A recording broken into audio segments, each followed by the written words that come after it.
That's right, in the OGGM, you place your trust. It's your boy, the OGGM, broadcasting live from Site B, located in the beautiful Fresno, Nevada, which looks suspiciously like Ventura County. It's Friday. It's about 8 o'clock in the morning here. It is another bright, sunny, but cold day here at Site B. Everybody is suffering from the fluergy or whatever they're calling it. We're all stuffed up. We're all sneezing. We're all dizzy, but it's not really sick. It's allergy and Santa Ana's, and you don't care. It's Friday, and it's time to take a look at all the tabletop role-playing game Kickstarter type thingies that are coming to an end. But you, yes, you lucky fellow, still have a chance to support. And no, your eyes do not deceive you. There is a game called Pinball Crawl Classic. I thought it was a spelling mistake, a very weird spelling mistake, but it's like a Pinball Crawl Classic. That can't be a thing. I was wrong. It is a thing because, Goodman Games, we love you. Goodman Games is releasing their newest 5e thingy called Ruins of the Twilight March. This is continuing of the series of games that they made in the past based upon classic D&D adventures like White Plume Mountain or whatever. Then they stopped making them for about a year. And now it looks like they're making one. Is Twilight Marches based upon an adventure? It sounds familiar. But you're probably more curious on the other side of the screen. Well, we have our little red friend there standing over this woman. Pinball Crawl Classics. What is Pinball Crawl Classics? What does that mean? Let's find out. All right, so Old School Adventures in Pinball Crawl Classics from Goodman Games. It's $47, so $50 plus shipping and handling for the PDF. It's 6 distinct adventures. One is a 5e, 5 for DCC, with the DCC adventures coming in from Forced Editorial. We've got Ruins of the Twilight Marches, a 5e Dwarven stronghold that needs to be cleared. The other 5 adventures are getting inspired by pinball machines. Gogar, Swords of Fury, Embryon, Cosmic Gunfight, and Centaur. All these classic pinball games are adapted into Dungeon Crawl Classic adventures using restored artwork from a pinball cabinet. Available in clamshell boxes. These look like they'll display nicely. If you're a fan of the Goodman Games Gonzo style, yes. Ruins of Twilight Marches, I don't know if that's based upon a real thing, but if it's anything like the previous big books they did, it should be awesome. But what the hell is Pinball Crawl Classics? How do you create a role-playing game out of a pinball game? Because let's face it, the pinball plots are pretty simple. You have to get the ball in the hole or not get the ball in the hole and rack up high points. How do you convert that to D&D? All right, so you got to go up this really, really steep mountain. Yeah. And then what happens at the end when we got to the tip of the steep mountain? Okay, you got to come down the steep mountain and hit all these things. But you can't go home. What? Huh? So let's read, because if you're like me, you're unbelievably curious how you make a D20 adventure out of a pinball machine. So we're going to it's not Kickstarter, it's Backlit. Kickstarter usually offers better information. I've never really liked the way Backlit presents their stuff, but blah, blah, blah. Old School Adventures. Okay, Pinball Classic. DCC and MCC Adventures officially licensed from Legendary Pinball Games. Grogar, Swords of Fury, Embryon, Cosmic Gunfight, and Centaur come to life in 5 standalone adventures using art from the pinball games. Okay, that doesn't tell me anything about how it works. I mean, it's a cool concept.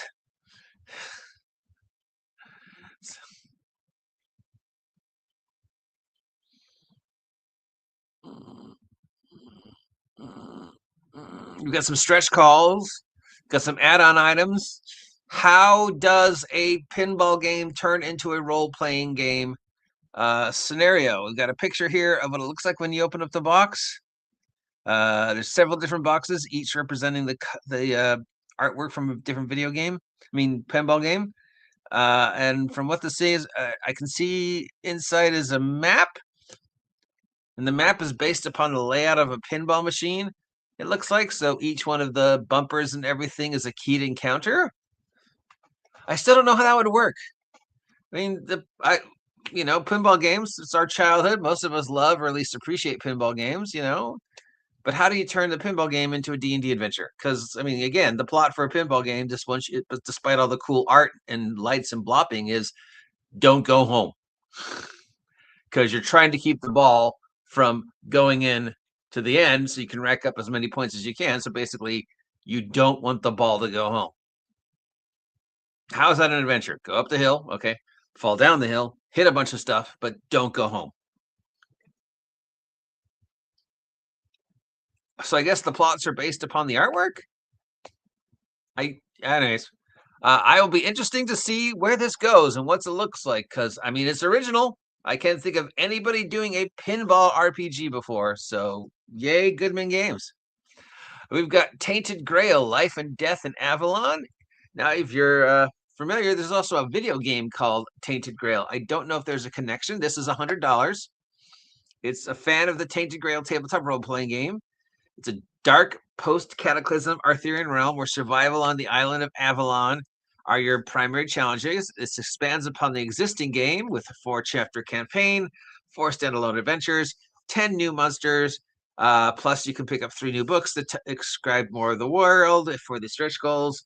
If you're a fan of King Arthur, this reimagining may speak to you. And yes, this guy does have 4 arms.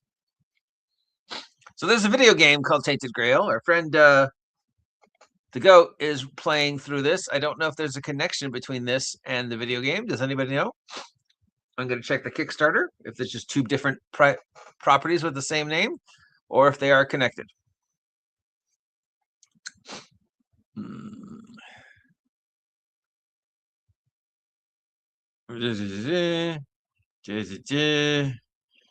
Yes, it never tells me. I'm going to assume there is a connection between the Tainted Grail video game and the Tainted Grail tabletop role-playing game, and move on.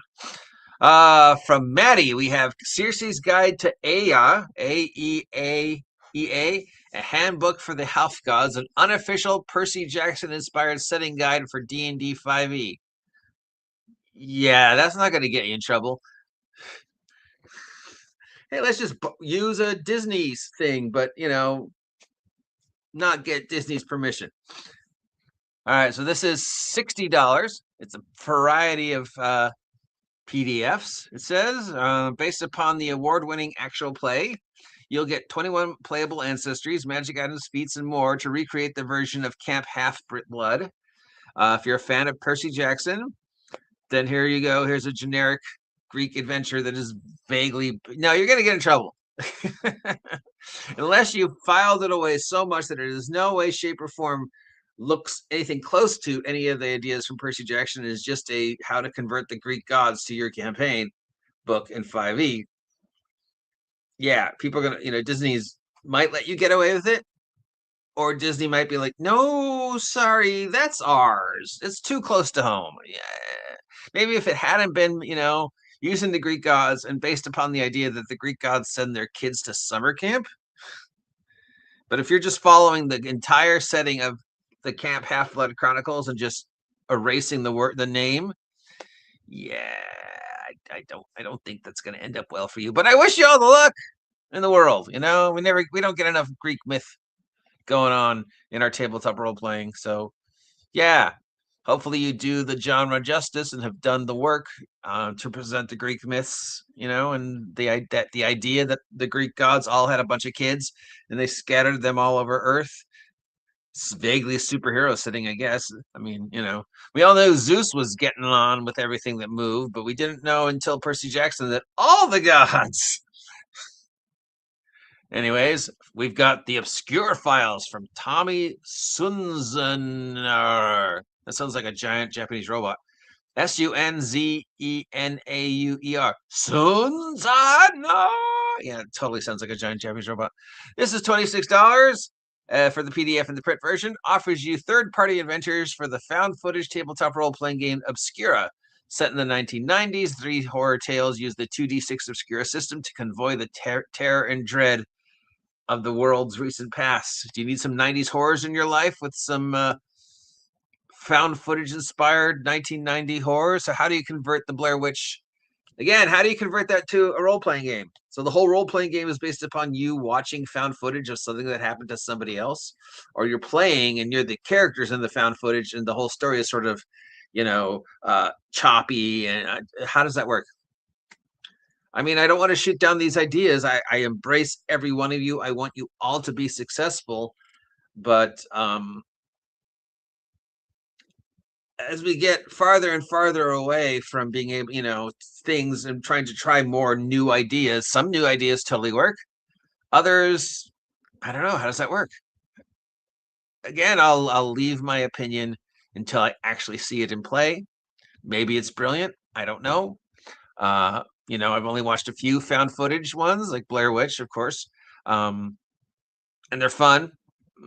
You know, But the whole idea is you're coming after and watching the tapes and then trying to piece together what happened, right? So nothing ever happens to you or the protagonist. It's everybody in the tape, and you're just watching the tape. That's how found footage works, right? It's somebody else watching what happened. Candle, the original adventuring gaming tape zine, returns. This comes to us from Descender. It's $30 plus shipping and handling for the PDF and print version. $30 for a zine? This is the 4th issue of this magazine called Candle. Combines old school ideas like RPG magazines with old school essential rules, and then it also has a playlist. So each episode comes with a playlist. So survival rules, type trackers, new classes, dungeon crawl, and music. So it either gives you, it comes with the tape. It comes with the makes tape. That's cool. That's different. A lot of games have used Spotify links or links to soundtracks. You can, if you're clever enough, you can find those soundtracks on Spotify or similar. Some in the past have come with tapes or even 45. So that's a cool idea. It's unique. It's original. It could work. I mean, you'd have to have a tape player still, but it can't be that hard to find tape players, right? I mean, just go to a thrift store or something. And finally, we have the Candy Caper, a 5e one-shot from Severed Studios for $5. Do you need candy? Do you need magic candy? Do you want a heist where people go and steal magic candy? And then get magic candy and then have random effects happen to you when you eat the random candy. Some could be good, some could be bad, but it's definitely, somebody trying to write a heist adventure, but with sort of cartoonish vibes to it to make it more 5e approachable. So yeah, but scrape away the candy and the cuteness. It's how to run a heist one shot, and how to run a heist one shot in D&D, where even low level characters have the access to apocalyptic powers that can totally change the outcome. A fireball in a candy factory probably isn't gonna end up well with a lot of melted candy, and some of that stuff is highly combustible. So hopefully they wrote the heist well, because and sure, it's a Saturday morning cartoon concept, but haven't we all agreed that 5e 2026 is a Saturday morning cartoon? So why not have a heist where you go rob candy, because it's 5e, and that's what 5e is. And who hasn't wanted to rob a candy store, right? And again, if you peel away the cuteness, is it a well-written heist? Because that's something that has not been addressed as well as it could be for D&D in the past, right? And how do you write a heist when you have basically characters with superpowers, throwing fireballs or what have you? Right? Does a heist work? And assuming the antagonists also have access to superpowers, spells, whatever. That takes a simple heist and ramps it up to 11. So for $5, yes. So sure, why not? $5. Clever idea. I like it. I don't know how third-party found footage inspired horror works as a role-playing game, but I wish you luck, and hopefully it's awesome. You're gonna get in trouble. I'm sorry. This could be fun. I hear good things about the video game. And then again, oh my God, Pinball Crawl Classics. Congratulations for coming up with a brand new idea. I can't think of anybody ever doing something like this before in the hobby. If you can, please let me know. But how do you convert a pinball game into an adventure? I'm very curious. And it's underneath $100. It's $50. So that's reasonable. Yeah, so that's this week's crowdfunding. Welcome back, crowdfunding. We missed you. You haven't been posting for the last couple of days. I assume post-holiday blahs. But we're back. We're rolling along. We're doing the thing. We're talking about stuff. We're trying to stay positive. We're trying to say nice things about the games, right? And I'm still not doing as good as a job as I would like, but I am, as I always say, I want these guys to all succeed, as long as it's not an unbelievably stupid idea. And I like seeing new original ideas, because that's what the hobby needs, is a breath of fresh air. And of course, yes, some of them I'm going to question. How does that work? I need to see this played out. You've inspired my curiosity. So let's see where the future goes with all these products. And speaking of futures, as long as you're feeling generous, you could use the link down below in the description to support your boy, the OGGM. If you haven't had a chance to subscribe, please subscribe. Help me hit 2,300 subs by Valentine's Day, and we will eat that weird food that DM Kirk saved us. Happy Friday. Hopefully you're all well and healthy. If you don't have the flu, don't get it. This is a horrible, horrible allergy, flu, cold thing. It's just blah. But it should be over soon because we're spiraling into spring. The Valentine's Day and Easter candy is already up on the shelf. So, yeah.